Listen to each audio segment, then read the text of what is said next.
மத்தேயு 9:22 சொல்கிறது, மகளே திடன்கொள், உன் விசுவாசம் உன்னை இரட்சித்தது. கர்த்தராகிய இயேசு கிறிஸ்துவை ஆண்டவர் என்று நீ விசுவாசி, அப்பொழுது நீயும் உன் வீட்டாரும் இரட்சிக்கப்படுவீர்கள்.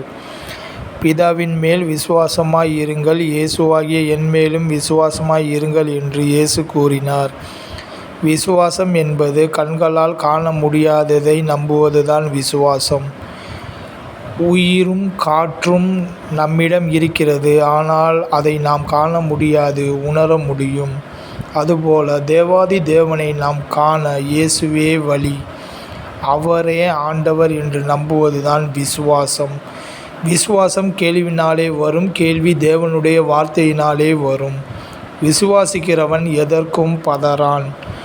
நாம் இரத்தத்தினாலாவது மாமிச சித்தத்தினாலாவது பிறவாமல் தேவனாலே பிறந்தவர்கள் என்று விசுவாசிக்க வேண்டும்.